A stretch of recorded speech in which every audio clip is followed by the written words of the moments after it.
Nilinaw ngayon ng Philippine Drug Enforcement Agency, PDEA, na hindi kasama sa drug watch list si Senator Bongo.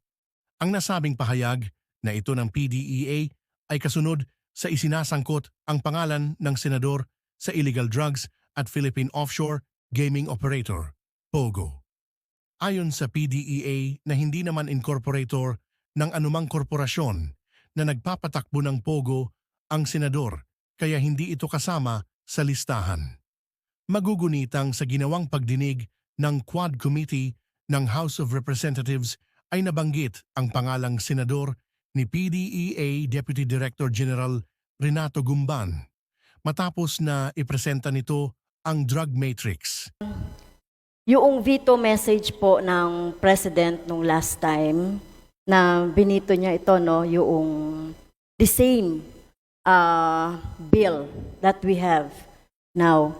Sinasabi kasi, Madam Chair, na ito, no, Madam Chair, yung binanggit kanina ng ating sponsor about binito dahil nga binito po dahil doon sa violation po nung Article 3, Section 10, that no law impairing the obligation of contract shall be passed.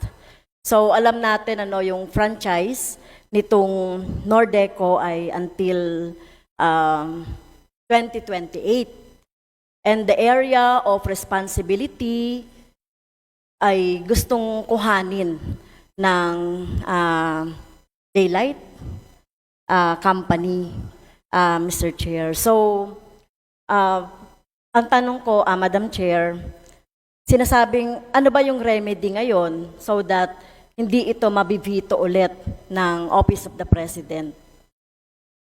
Kasi yung laman nito, Madam Chair, yung bago na ipinapasa ng ating sponsor, ay the same lang din yan eh.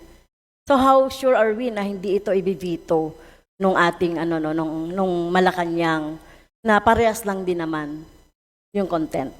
Madam Speaker, as iterated earlier, this is not exactly the same. There is that competitive selection process which I've exhaustively explained earlier in terms of the Constitution and the provisions. Again, ulitin ko, hindi po to exactly the same as the bill that was vetoed because of the competitive selection process, Madam Speaker.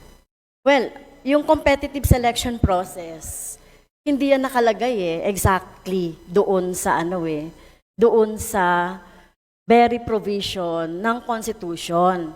Malinaw yung Section 10, Article 3. No, na wala dapat i-impede na anumang contract hanggat nagpapatuloy yung kontrata na yan.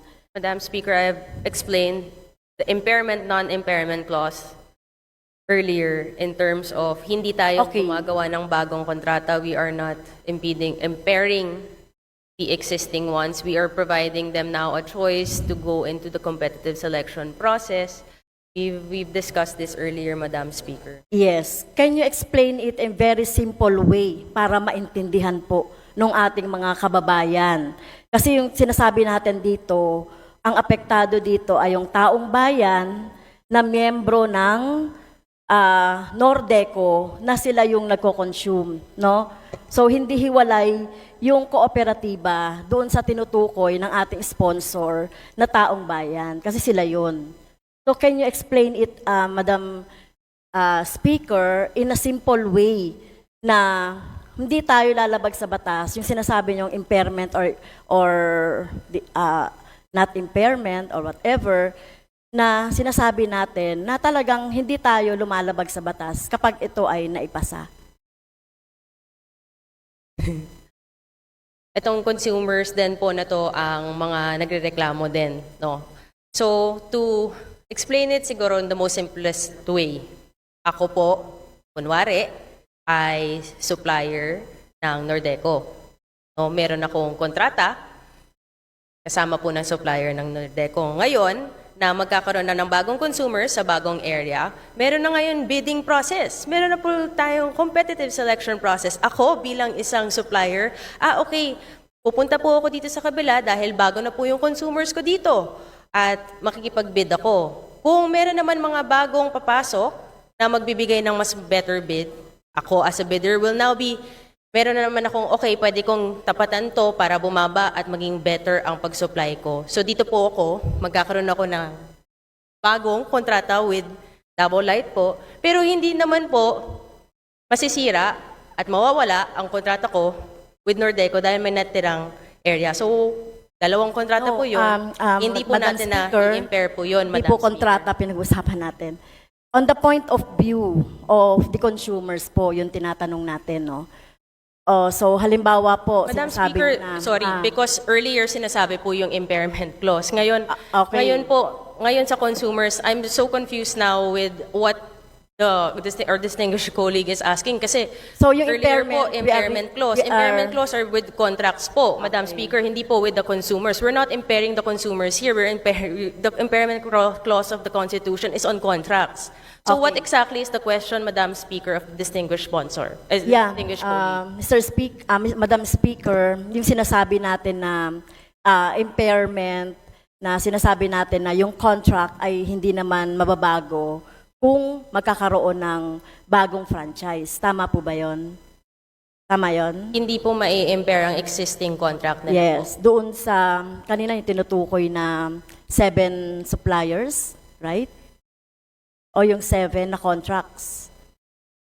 Previous Hindi na po mga mai-impair. contracts. Mag-i-exist Okay. pa rin po ang kontrata po. Sige. So, ang ibig bang sabihin nito, Madam Speaker, so kung maisabatas natin itong existing na panukalang batas, yung bang daylight saving, daylight Wala pong saving, daylight saving. Ay, Wala pong daylight savings po dito Davao sa... Light. sa Davao Light Pilipinas. Company. Davao Light Power Company, Madam Speaker, papasok sila doon sa mga areas covered by the Nordeco. Ibig sabihin ba, Madam Speaker, magtatayo ng sariling facilities ang Davao Light? So yun, or kukuhanin yung existing na facilities ng Nordeco. This will be up to the management prerogative of Davao Light. They can purchase, they can create. It will be up to Davao Light, Madam Speaker. Well, kasi ganito parang ang ginagawa nyo ay parang gusto nyo bang i-sequester with this with this franchise, halimbawa na maipasa ito.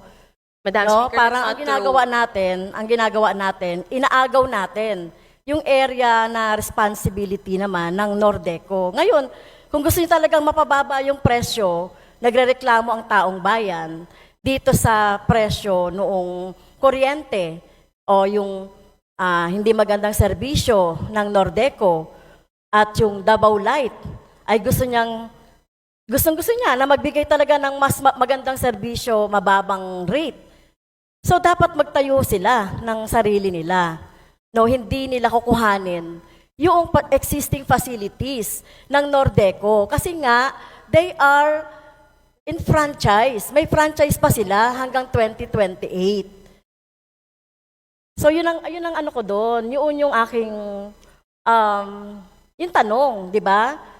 So, kung talagang willing ang Davao Light na gumanda ang serbisyo, meron silang ino-offer na magandang serbisyo. Tapos yung mga existing ay tingin nila ay hindi, existing Nordeco hindi. So dapat magtayo. So bakit gusto nating kuhanin na agad yung mga later on yung mga existing facilities nila? 'Di ba? At Davao Light. Teka, sulat ko na nga. Davao Light pa yung merong prerogative o merong prerogative na kukuhanin yung existing na Madam mga Speaker, facilities. Davao Light is already operating in some areas of Davao del Norte. Yes. Again, babalik po tayo sa yung problema ay hindi kaya ng existing franchise nga mabigyan ng reliable and low electricity rates po.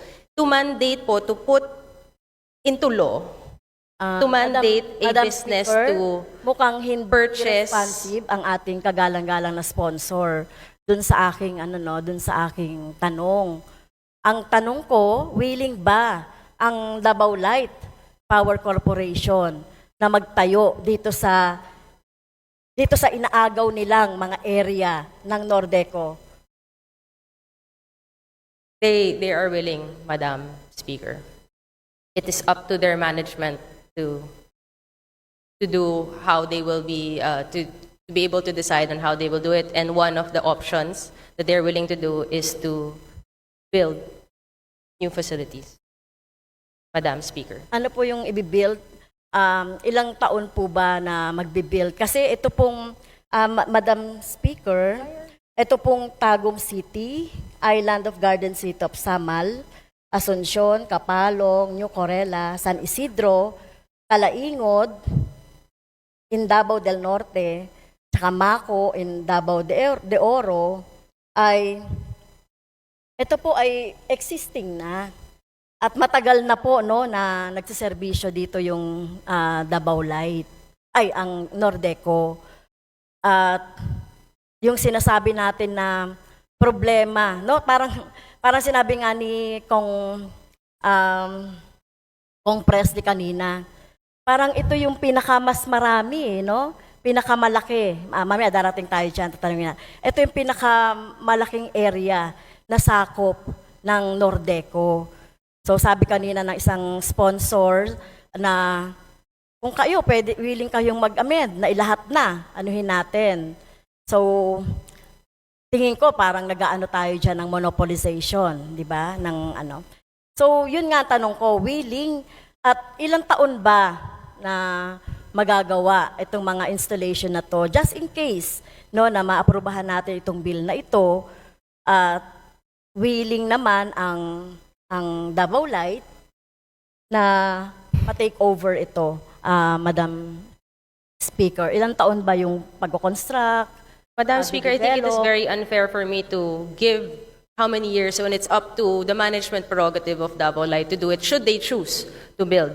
In terms of the areas and the existing of Nordeco in these areas, ay mag-ooperate pa rin naman because they will still have other areas to service. At the same time, Madam Speaker, itong mga ganitong aspeto, beyond naman po ata sa trabaho ng Kongreso, i-mandate din sila kung ilang years kailangan nilang kung gagawin nila to make us mandate them to build also. So it's going to be really up to Davao Light how they will be able to ensure reliable, efficient, and lower rates of these and affordable rates for the areas that they would be putting in. I want to address also yung Madam sinabing Speaker, earlier na yung Madam buong Speaker. area, Madam Speaker, na Okay. we discussed this already in the committee and it is the Well, committee's sorry po, decision hindi not pa ako to do kasama it. sa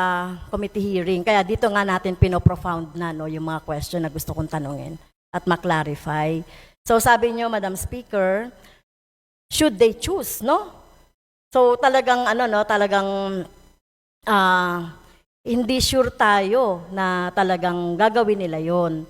Kung gusto talaga nilang mapaganda yung serbisyo. Kasi nga yung existing, hindi na nga, sabi nyo, hindi nga maganda ang serbisyo, mataas ang rate.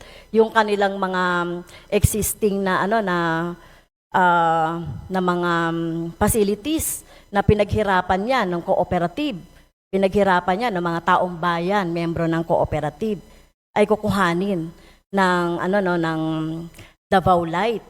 Dapat gumawa sila kung gusto talaga nila ng magiging competitive, di dapat gumawa sila. So yun lang yung suggestion natin. Hindi natin kino-compel sila, wala sa mandato natin yan. Pero dahil nga sa sinasabi nyo na hindi talaga effective itong Nordeco na magbigay ng ganong serbisyo na mas mura, mas maayos, di dapat bago at magtayo sila. At hindi yung mga existing yung gagamitin nila dahil ito naman itong mga facilities dito na sinasabi nating area of responsibility ng Nordeco, Ay wala namang ano no, wala naman talagang masabi kayo na talagang reklamo ng taong bayan.